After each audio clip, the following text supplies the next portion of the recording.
Oh my goodness, I would not want to be Keir Starmer today, and I sure as sugar would not want to be Volodymyr Zelensky.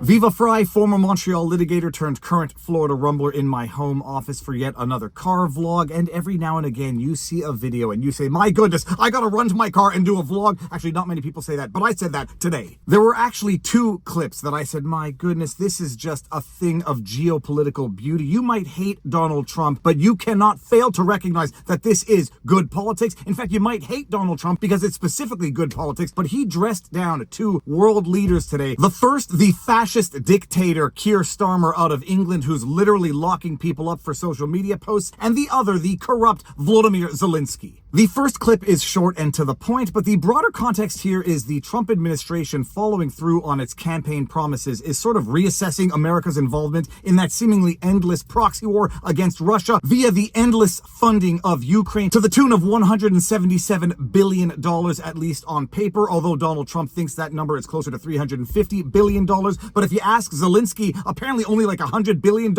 of that $177 billion got to Zelensky. We'll get to the corruption later, but that is the broader context. Trump reassessing how America is going to deal with that seemingly endless money laundering proxy war. So Keir Starmer is visiting Trump in the White House. Keir Starmer is a filthy fascist tyrant. Everybody must understand that. I will not be going to England anytime soon for fear of being locked up for my words. Keir Starmer is a tyrant, full stop. And here he is sort of stroking his own ego, talking about the wonderful relationship between America and England. And I keep saying this, there's nothing wrong with recognizing that you are the economic or military inferior in certain types of interactions, transactions, relationships. There is a problem, however, in not recognizing that you are the inferior militarily or financially when you sit down to negotiate. But here's Keir Starmer praising the relationship between America and England as relates to their involvement in the war against Russia, at which point Donald Trump says, Do you think you could win that war without our assistance? That is why this is the greatest alliance for prosperity and security I think the world has ever seen. Whenever necessary, we absolutely backed each other up, and that's at the Could core you take on Russia by yourselves? Well, all right, one or two more. Yes. Bam! Thank you for the compliments. Thank you for patting yourselves on the back, stroking your own egos. But when it comes to the geopolitical context of the proxy war against Russia, England and America are not equals in that relationship, and Keir Starmer had better recognize that. For that matter, Zelensky had better recognize that, which he doesn't seem to do, but might have gotten the point at the end of his meeting with Donald Trump. And that brings us into our second clip of the day, which we're going to get to in a second after the second clip of the day, which is Zelensky approaching the White House and Donald Trump already setting the tone. Who is the big boy in this relationship and who is not the big boy in this relationship? Pretty close. How are you? Pretty shut. He's all dressed up today. President Trump, what's your message to Vladimir Putin, sir? President Trump, you got enough. President Trump, you got enough. Thank you very much. He's all dressed up today. Because you're grown up and you're grown up and you're grown up. I'm the asshole in the place, right? I'm the asshole. Again, you may like this and you may hate this and you may hate Donald Trump for it, but if you hate Donald Trump for it, that's probably because you recognize that it's effective and more importantly, it's right. Here he is sort of dressing down Zelensky, pun intended, for having dressed up for the occasion. And I still can't tell if Trump is being serious or not because Zelensky has dressed up for the occasion in that he's not wearing his short sleeve shirt, camo shirt. That has become his sort of copyright in the context of this conflict. He's actually wearing a long sleeve shirt with 2 buttons, so I guess he's sort of buttoned up, but I still think Trump is needling him. Thanks for dressing up when you come to the White House. This is the White House. You don't come in a long sleeve shirt with 2 buttons. You wear a suit and a tie. But love it or hate it, love Trump or hate Trump for having done it, he is setting the tone. He is saying who is the big dog in the room and who is the small dog in the room, and that's how the negotiation is going to go down. And my goodness, that is exactly how it went down. Here is the highlight that everybody is talking about on the internet. I'll play it full without interrupting, and then we're going to talk about it afterwards. Talking about the kind of diplomacy that's going to end the destruction of your country. Yes, but if you are not Mr. President, with respect, I think it's disrespectful for you to come into the Oval Office and try to litigate this in front of the American media. Right now, you guys are going around and forcing conscripts to the front lines because you have manpower problems. You should be thanking the President for trying to bring an end to this conflict. Have you ever been to Ukraine that you say what problems we have?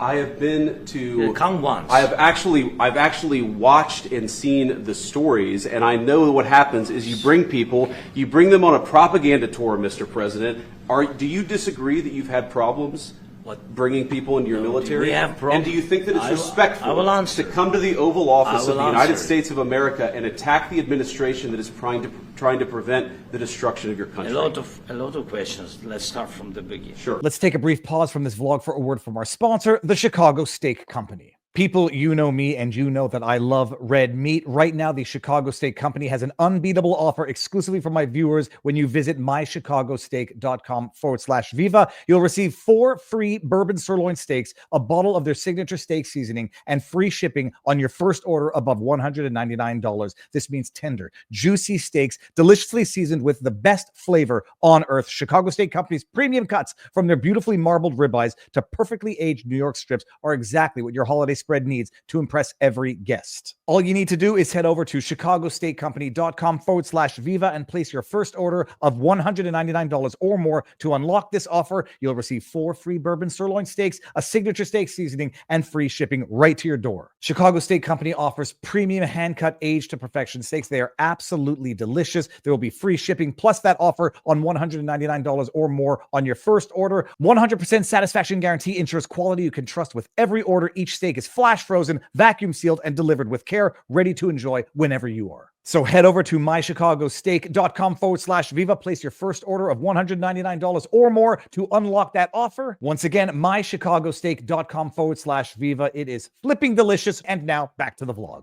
Sure. First of all, during the war, everybody has problems. Even you, but you have nice ocean and don't feel now, but you will feel it in the future. God bless. You don't know that. God bless. You don't God know bless. that. You will not have a war. Don't tell us what we're going to feel. We're trying to solve a problem. Don't tell us what we're going to feel. I'm not telling you. Because I'm you're in no answering on position this to question. dictate that. That's Remember exactly this. what I'm not You're in dictating. no position to dictate what we're going to feel. You We're will- going to feel very you will good. feel influenced. We're going to feel very I'm good and telling very you, strong. You will feel influence. You're right now not in a very good position. You've allowed From the yourself very- to be in a from very the bad very position, beginning and he of the happens war. to be right about From it. the very beginning of the war. You're not Mr. in a Brown, good position. I was You don't have in the cards right now. With us, you start I'm having not cards. playing But cards. right now, you I'm don't. very You're playing serious, cards. Mr. President. You're I'm playing very cards. serious. You're I'm gambling the with the president lives in of war. millions of people. You think- You're gambling with World War What do you- III. what do you You're think about? gambling with What do you World think War about? III. And You- what you're doing is very disrespectful to the country, this country. It's with back all to you. respect to your Far country. more than a lot of people said I'm wearing they respect. should have. Have you said thank you once? A lot entire of meeting? times. No, in this Even entire meeting, today. have you said thank you. Even today. You went to Pennsylvania and campaigned for the opposition in October. Offer some words of appreciation for What- the United what States you're of speaking America about? and the president who's trying to save your country. Now, just appreciate how much different this welcome is than under Joe Biden. Demented Joe Biden, who may or may not have been aware of all of the money laundering that was going through the financing of this conflict, the proxy war against Russia, because there was money laundering galore. If you ask Zelensky himself, my goodness, he doesn't even know where half of the money went, because he was on the Lex Friedman podcast, and he was saying, yeah, on paper, we got $177 billion in aid, assistance, military equipment, or whatever, but we only saw $100 billion of that. We only got half of it, and we don't even know who stole the other half. Did it get stolen on the American side, or did it get stolen on the Ukrainian side? And if you have any doubts as to that soundbite, here is the clip from the Lex Friedman podcast. During all this time of the war, around 177 billion have been voted for or decided upon. 177 billion. Let's be honest. We have not received half of this money. The second point, which is very important, just as an example, is it corruption? The first question, whose corruption? This is the second. I still cannot believe that there might actually be people out there who do not acknowledge as a pure matter of geopolitical fact that the corruption in Ukraine is rampant. Newsweek ran an article about it where they went into the depths and details about the corruption in the Zelensky government. They go and they uncover the corruption. They fire a couple of people here and there, and then they think they've resolved the corruption. The corruption is so bad, 60 Minutes ran a documentary about how very little of the aid is actually reaching the end line, and they actually had to go and delete and apologize for actually having reported on real news. My goodness, the corruption is there. If you have any doubts, I'll read you a few excerpts from the article from Newsweek. Zelensky's corruption problem, published January 28th, 2024. With the war started by Russia entering its third year, Ukrainian President Volodymyr Zelensky is also fighting another front. Corruption. On January 9, Zelensky's defense minister, Rustem Umerov, said an audit had uncovered corruption connected to military procurement worth 10 billion hryvnia, 262 million, in only the 4 months he had been in post. His predecessor, Oleksiy Reznikov, resigned in September over scandals that threatened to sap domestic and international confidence in Kyiv. These cases included the dismissal of 2 senior officials over allegations the ministry had inflated contracts for food supplied to troops, including eggs. In December, a defense ministry official was arrested on suspicion that he embezzled nearly $40 million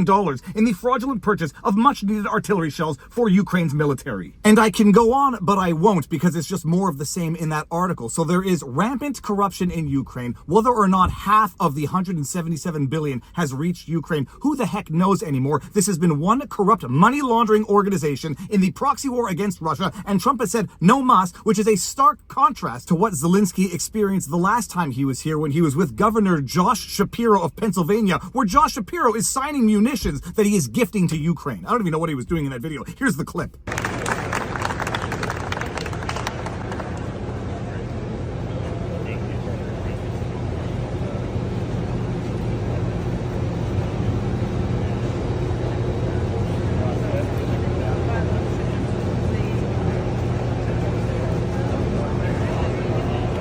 But a few of my observations on this public dressing down, this excoriation, this Donald Trump putting everyone into their respective geopolitical positions. The first thing I notice is, how many times have we seen one of these meetings open to the general public, or at least open to the media? I haven't seen very many of them. They seem to have occurred behind closed doors, or at the very least only when Zelensky is giving a speech to the American people. We have not seen an interaction like this, and my goodness, the world needed to see it. America needed to see it to understand exactly what is going on here. The other thing I noticed from this, body language, body language, body language. You look at Zelensky, he looks like someone who is totally lacking confidence, totally insecure, and almost ashamed to be there, because in many ways he should be. He has been riding a gravy train of money laundering and corruption for years, and he now sees that gravy train coming to an end, and now so does the rest of the world. One thing is for certain, and J.D. Vance got Zelensky to admit it to the American people, to the world, they're having trouble recruiting. How do you fight a war when you have no more people to fight it? I don't know, maybe you go back to the threat of enlisting American soldiers to put boots on the ground.